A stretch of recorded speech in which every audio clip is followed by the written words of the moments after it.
प्रणाम मित्रों। आध्यात्मिक जागृति के इस मार्ग पर एक उपदेश हम सबने अनगिनत बार सुना है। अपनी वाइब्रेशन को ऊंचा करो, अपनी आवृत्ति को ऊपर उठाओ।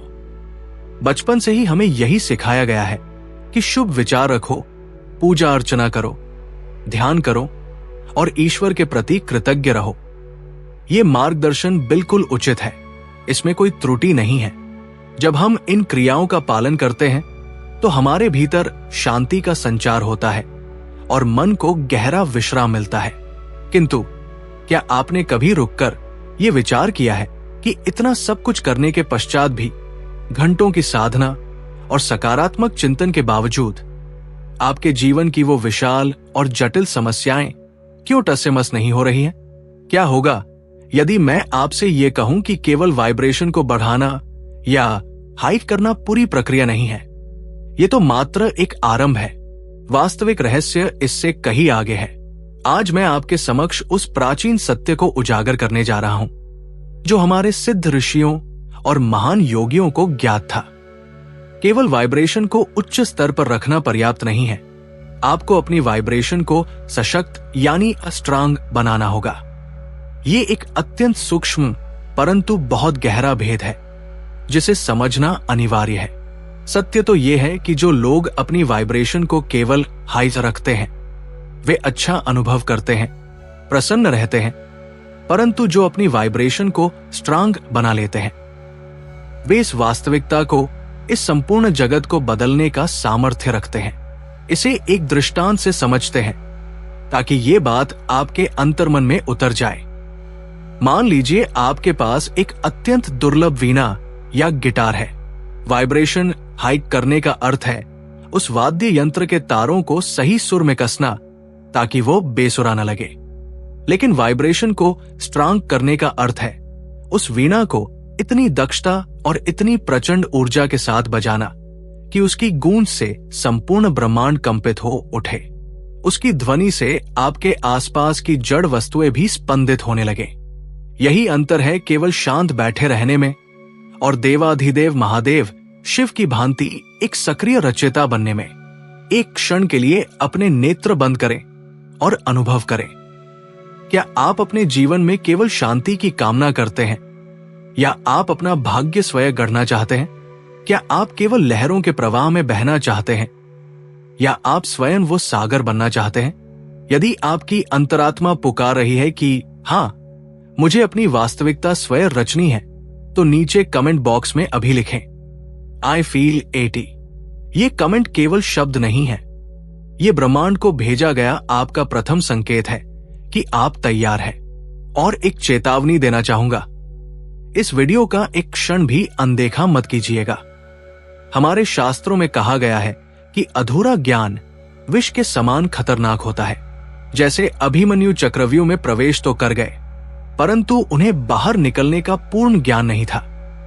यदि आपने इस ज्ञान को बीच में छोड़ा तो संभव है कि आप वो सबसे महत्वपूर्ण कुंजी खो दें जो आपकी मैनिफेस्टेशन को सफल होने से रोक रही है, जिससे आपके जीवन में भ्रम और बढ़ सकता है।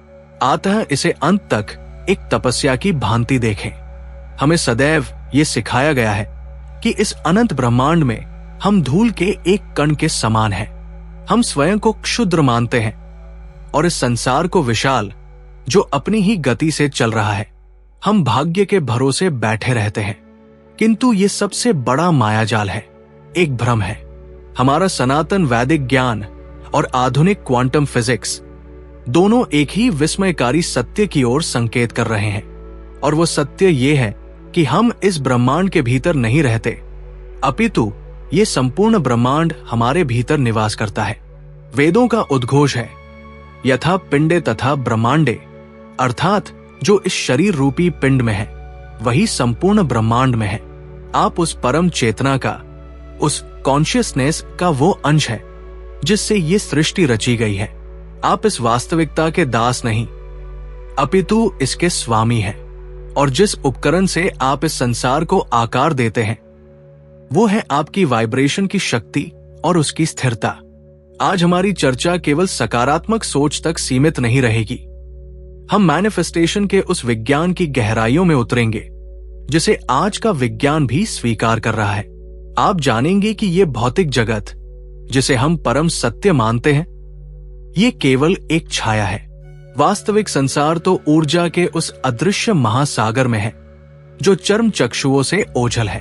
आप सीखेंगे कि कैसे अपने शरीर, मन और आत्मा को एक सीधी रेखा में लाना है, जिसे हम मल्टी डायमेंशनल कोहेरेंस कहते हैं। ये वो अवस्था है जब आप एक लेजर किरण की भांति अत्यंत शक्तिशाली हो जाते हैं। आज आपको वो विधि ज्ञात होगी जिससे आप अपनी धारणाओं को बदलकर अपने सपनों के जीवन को केवल सोचेंगे नहीं, बल्कि उसे इसी क्षण जीना आरंभ कर देंगे। आज आप जानेंगे कि इतनी तीव्रता से कैसे कंपित हो कि इस ब्रह्मांड के पास आपकी आज्ञा मानने के अतिरिक्त कोई विकल्प ही शेष न रहे। किंतु वाइब्रेशन को सशक्त करने के लिए हमें सर्वप्रथम उस सबसे बड़े मिथ्या का खंडन करना होगा जो हमें बचपन से पढ़ाया गया है, वो विश्वास कि ये भौतिक जगत और ये पदार्थ ही अंतिम सत्य है। हम अपनी 5 इंद्रियों, आंख, कान, नाक आदि के दास बन गए हैं। हमें लगता है कि जिसे हम स्पर्श कर सकते हैं, देख सकते हैं, वही सत्य है। परंतु ये दृष्टिकोण अत्यंत संकीर्ण है। ये नजरिया हमें हमारे ही मस्तिष्क के कारागार में कैद रखता है। इसे आधुनिक भौतिकी के दृष्टिकोण से देखिए। वैज्ञानिक प्रमाणित करते हैं कि जो प्रकाश हम देख सकते हैं, यानी विजिबल लाइट, वो संपूर्ण इलेक्ट्रोमैग्नेटिक स्पेक्ट्रम का, जिसमें रेडियो तरंगे, एक्सरे और गामा किरणें आती हैं, एक अत्यंत सूक्ष्म, लगभग नगण्य हिस्सा है। अर्थात जो आपको अपनी आंखों से दिखाई देता है वो कुल वास्तविकता का 1% भी नहीं है। अब इसी सिद्धांत को पदार्थ यानी मैटर पर लागू कीजिए, जिसे हम भौतिक संसार कहते हैं। इस पूरे ब्रह्मांड का सारा पदार्थ केवल 0.01% है। शेष 99.99% तो डार्क मैटर और डार्क एनर्जी। ये एक ऐसा विशाल और अदृश्य महासागर है जिसमें केवल वाइब्रेशनल एनर्जी है। इसका अर्थ है कि जो पदार्थ हमें ठोस दिखता है वो तो ऊर्जा के इस सागर में मात्र एक परछाई है। असलियत वो ऊर्जा है जिसे हम देख नहीं सकते। ये कोई नवीन खोज नहीं है। हमारे प्राचीन ऋषिमुनि इस रहस्य को भली भांति जानते थे। उन्होंने सदैव यही सिखाया कि वास्तविक सत्य वो नहीं जो दृष्टिगोचर होता है। वास्तविक सत्य वह है जो स्पंदित होता है, जो वाइब्रेट करता है। जो दिखाई देता है वो कारण नहीं, वो तो बस परिणाम है। वो एक गूंज है, एक दर्पण है जिसमें उस एक परम चेतना, उस परमात्मा का प्रतिबिंब झलक रहा है। और यही हम उस परम रहस्य पर पहुंचते हैं। वो चाबी जो हर ताले को खोल सकती है। हमारे उपनिषदों में लिखित है, अहम ब्रह्मास्मि। इसका अर्थ है मैं ही ब्रह्मा हूं। मैं ही वह चेतना हूं जिससे सब कुछ निर्मित हुआ है। पाश्चात्य जगत में इसे कहते हैं दी यूनिवर्स इज मेंटल। ये कोई काव्यात्मक पंक्ति नहीं है। ये घोषणा है कि इस सृष्टि का मूल आधार पदार्थ या ऊर्जा नहीं, अपितु चेतना है। एक अनंत जीवित मन जिसे आप ईश्वर, परमात्मा या शिव कह सकते हैं। इस दृष्टिकोण से देखें तो पदार्थ से मन उत्पन्न नहीं होता, बल्कि मन से पदार्थ जन्म लेता है। ये संपूर्ण ब्रह्मांड, इसकी आकाश गंगाएं, तारे और ग्रह, ये सब उस एक अनंत मन में चल रहा एक विचार है, एक महान प्रक्षेपण, प्रोजेक्शन। यदि ये सत्य है तो हमारी ये दुनिया कोई ठोस कारागार नहीं है। ये एक ऐसा स्वप्न है जिसे बदला जा सकता है। और यदि पूरा यूनिवर्स ही उस एक मन का भाग है तो हम इस महान लीला में कौन है? यही हमारी वास्तविक शक्ति का रहस्य छिपा है। हम किसी और के स्वप्न के पात्र नहीं हैं। हम उस स्वप्न के रचयिता, सहसृजक हैं। हम उसी एक अनंत मन की विभिन्न अभिव्यक्तियां हैं जिसने इस ब्रह्मांड की परिकल्पना की है। कल्पना करें कि ये अनंत मन एक विशाल अथाह सागर है जिसमें हर प्रकार की संभावना विद्यमान है। जो था, जो है और जो होगा, सब कुछ उसी में समाहित है। आपकी आज की जो वास्तविकता है, आपका शरीर, आपकी परिस्थितियां, आपके संबंध, वे इस अनंत सागर की सतह पर उठ रही केवल एक लहर है। ये मात्र एक मैनिफेस्टेशन है। एक अस्थायी रूप जिसे चेतना ने स्वयं को व्यक्त करने के लिए चुना है। लेकिन वो सागर स्वयं, वो परमात्मा, उसमें तो एक ही समय में हर प्रकार की लहर मौजूद है। इसी क्षण आपके उस संस्करण की लहर भी अस्तित्व में है जो पूर्णतः स्वस्थ है। वो लहर भी है जिसके पास अपार धन संपदा है, और वो लहर भी है जो परम शांति में जी रही है। ये सब आपसे दूर के स्वप्न नहीं है, ये सब वो संभावित सत्य है जो आपकी आज की सच्चाई के समानांतर ही मौजूद है। इस दृष्टि से आपका जीवन भाग्य का खेल नहीं रह जाता।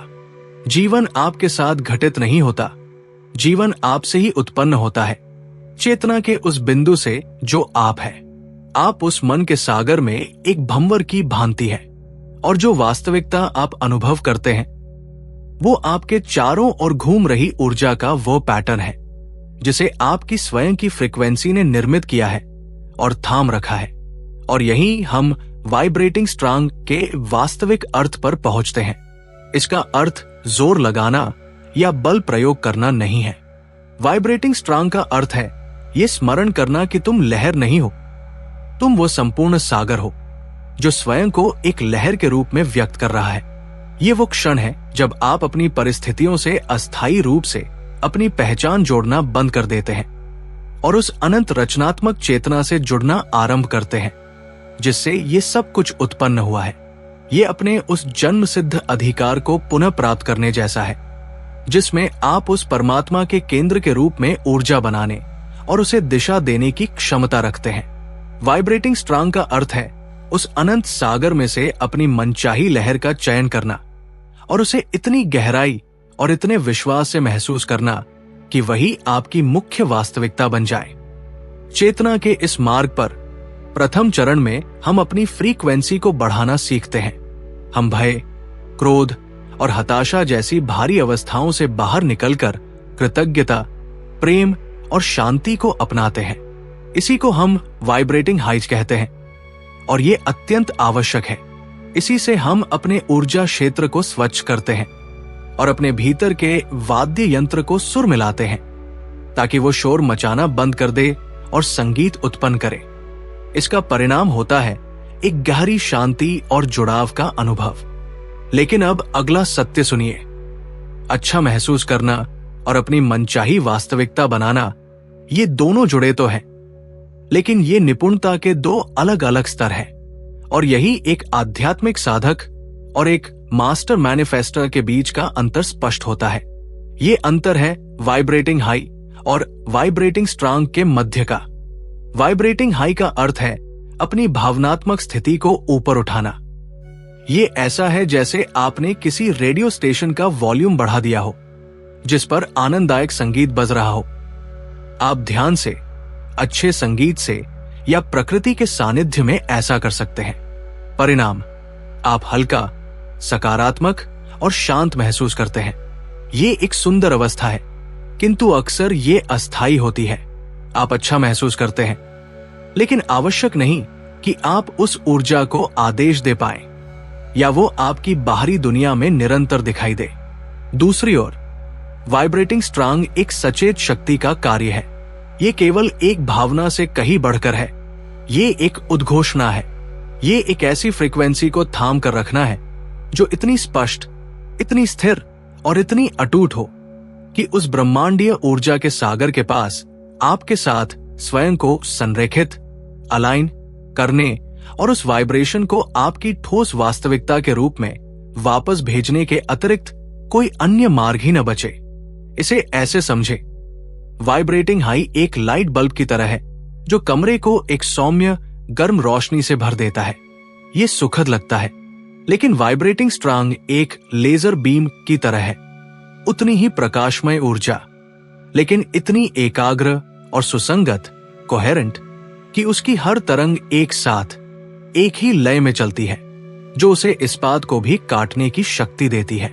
वो केवल प्रकाश नहीं करती, वो रूपांतरित कर देती है, और यही वह कुंजी है। वाइब्रेशनल शक्ति इस बात पर निर्भर नहीं करती कि आप कितनी देर सकारात्मक सोच सकते हैं। ये इस बात पर निर्भर करती है कि आपके अस्तित्व के सभी हिस्सों के बीच कितना तालमेल है। आप पूरा दिन धन के बारे में सोच सकते हैं, लेकिन यदि बिल के बारे में सोचते ही आपका शरीर भय से सिकुड़ जाता है, या आपका हृदय खुद को समृद्धि के योग्य ही नहीं समझता, तो आपकी वाइब्रेशन विभाजित है, खंडित है। ये ऐसा है जैसे आप एक पैर से गाड़ी का एक्सेलरेटर दबा रहे हैं और दूसरे से ब्रेक। ब्रह्मांड को एक मिश्रित संकेत मिलता है, एक शोर मिलता है, और वो उसी भ्रम को आपको वापस लौटा देता है। केवल फ्रीक्वेंसी से शक्ति तक पहुंचने के लिए, मात्र वाइब्रेटिंग हाई से वाइब्रेटिंग स्ट्रांग बनने के लिए आपको कोहेरेंस यानी तालमेल की कला में महारत हासिल करनी होगी। केवल सत ही नहीं, बल्कि हर स्तर पर तालमेल। ऊर्जा के ज्ञानी इसे मल्टी डायमेंशनल कोहेरेंस कहते हैं। इसे समझने के लिए आपको यह जानना होगा कि आप एक अकेले व्यक्ति नहीं हैं, बल्कि आप चेतना की एक त्रिमूर्ति हैं, जो 3 मुख्य तलों पर स्वयं को व्यक्त करती है। पहला तल है आपका शरीर, इस भौतिक जगत में आपका लंगर। इसकी भाषा शब्द नहीं है, इसकी भाषा है कर्म और अनुभूतियां। आपके बैठने का ढंग, आपकी श्वास और आपकी संवेदनाएं। एक शरीर जो सदैव तनाव में रहता है, जिसके कंधे झुके हुए हैं, सांसें उथली हैं, वो संकुचन और भय में वाइब्रेट करता है, चाहे मन कितनी भी सकारात्मक बातें दोहरा ले। दूसरा तल है मन, जिसमें विचार और भावनाएं दोनों सम्मिलित है।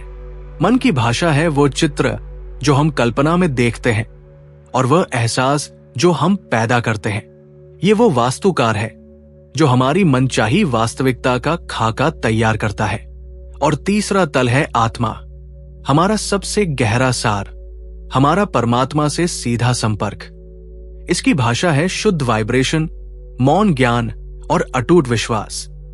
ये वो ऊर्जा का स्रोत है जो बाकी दोनों तलों को शक्ति प्रदान करता है।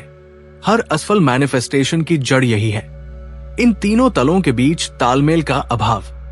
जब एक भय में वाइब्रेट करता है और दूसरा इच्छा में, तो उनकी तरंगे आपस में टकराकर एक दूसरे को नष्ट कर देती है। आप घंटों अपने मन में समृद्धि की कल्पना कर सकते हैं, लेकिन यदि धन के विषय में सोचते ही आपका शरीर कस जाता है और आपकी आत्मा की गहराइयों से आवाज आती है कि तुम इसके योग्य नहीं हो, तो आप एक साथ 3 अलग अलग सिग्नल भेज रहे हैं। ये ऐसा है जैसे 3 संगीतकार एक ही मंच पर 3 अलग अलग धुनें बजा रहे हों। परिणाम संगीत नहीं, कोलाहल होता है। लेकिन जब तीनों तल, शरीर, मन और आत्मा एक ही सुर में वाइब्रेट करते हैं, तब एक चमत्कार घटित होता है। जब आपका मन स्वास्थ्य की कल्पना करता है, आपका हृदय उस स्वास्थ्य के लिए कृतज्ञता महसूस करता है, और आपका शरीर ऐसे विश्राम करता है और व्यवहार करता है जैसे वो पहले से ही पूर्ण स्वस्थ है, तब उनकी तरंगे आपस में मिलकर एक दूसरे को प्रवर्धित, एम्प्लीफाई कर देती है और ऊर्जा की एक अत्यंत शक्तिशाली धारा का निर्माण करती है। उस संपूर्ण तालमेल के क्षण में आपका ऊर्जा क्षेत्र, एनर्जी फील्ड, वास्तविकता को आपके पक्ष में झुका देता है। वाइब्रेशन शक्ति कोई मानसिक खेल नहीं है, ये होने की एक अवस्था है। जब आप अपने तन, मन और आत्मा को एक सुर में ले आते हैं, तो आप शक्ति के एक ट्रांसमीटर बन जाते हैं। लेकिन ये वाइब्रेशन आखिर भौतिक वास्तविकता बनती कैसे है? इसका उत्तर क्वांटम फिजिक्स के सबसे बड़े रहस्यों में से एक में छिपा है। एक ऐसा सिद्धांत जो इतना विचित्र है कि विज्ञान भी यहां रहस्यवाद के समक्ष नतमस्तक हो जाता है। इसे कहते हैं the observer effect. The observer effect सूक्ष्मतम सबएटॉमिक स्तर पर चीजें ठोस कणों के रूप में मौजूद नहीं होती, वे शुद्ध संभावनाओं के रूप में विद्यमान होती है। अनंत वास्तविकताओं का एक क्वांटम सूप, जहां जो कुछ भी हो सकता है वो पहले से ही मौजूद है। जिस क्षण एक ऑब्जर्वर यानी चेतना का एक दृष्टा उस फील्ड पर अपना ध्यान केंद्रित करता है, संभावनाओं का वो बादल एक अकेली घटना में, एक अकेले कण में, एक अकेली ठोस वास्तविकता में बदल जाता है। दूसरे शब्दों में, वास्तविकता पहले से तय होकर मौजूद नहीं होती। उसे देखने से, उसे साक्षी भाव से देखने से वो अस्तित्व में आती है। और अगर ये सत्य सूक्ष्म स्तर पर है, तो हमारा सनातन ज्ञान कहता है कि ये ब्रह्मांड के स्तर पर भी उतना ही सत्य है। आपकी चेतना वो अदृष्टा शक्ति है जो लगातार संभावनाओं के क्वांटम फील्ड को उस चीज में बदल रही है जिसे आप अपनी जिंदगी कहते हैं। इसीलिए देखना कोई निष्क्रिय क्रिया नहीं है, ये सबसे रचनात्मक कार्य है। हर पल अपने ध्यान और अपनी वाइब्रेशन के माध्यम से आप चुन रहे हैं कि वास्तविकता के किस संस्करण को सत्य बनाना है, और यही वो कुंजी है जो साधारण मैनिफेस्टेशन को मास्टर्स की मैनिफेस्टेशन से अलग करती है। ये उसके बारे में सोचना नहीं है जो आप चाहते हैं, उसे भीतर से ऐसे देखना है, ऐसे ऑब्जर्वर बनना है जैसे वो पहले से ही आपका है। जब आप सोचते हैं कि मैं स्वस्थ होना चाहता हूं, तो आप एक दूरी बना लेते हैं। आप वो ऑब्जर्वर बन जाते हैं जिसके पास वो चीज नहीं है जो वो चाहता है। एक तरफ आप हैं और दूसरी तरफ वह चीज है जो आपके पास नहीं है। ये सोच कमी को और मजबूत करती है, और ऑब्जर्वर के नियम से आप कमी और अभाव के और अधिक अनुभव अपनी ओर खींचते हैं। लेकिन जब आप अपनी इच्छा के भीतर से ऑब्जर्व करते हैं, जब आप मैं ही स्वास्थ्य हूं की पहचान अपना लेते हैं, तो सब कुछ बदल जाता है। आप क्वांटम फील्ड में चुनी हुई संभावना के साथ एक हो जाते हैं। आप उसे देखना बंद कर देते हैं और उसके अंदर से देखना शुरू कर देते हैं। कोई दूरी नहीं, कोई चाहत नहीं, सिर्फ होना। उस अवस्था को आंतरिक रूप से धारण करके, उसे अपने शरीर में अभी इसी वक्त एक सच्चाई की तरह महसूस करके, आपकी वाइब्रेशन उस वास्तविकता के साथ अलाइन हो जाती है। ये नए कणों का चुनाव शुरू करता है, वेव फंक्शन का एक नया कोलैप्स, जिसे ब्रह्मांडीय कानून के अनुसार आपकी इस नई अवस्था को प्रतिबिंबित करना ही पड़ता है। तो वाइब्रेटिंग स्ट्रांग का अर्थ ज्यादा जोर से चाहना नहीं है। इसका अर्थ है पूर्ण निश्चितता के साथ उस अवस्था से ऑब्जर्व करना जो पहले से ही आपकी है। यही अहम ब्रह्मास्मि का वास्तविक अभ्यास है। यही शिव तत्व है।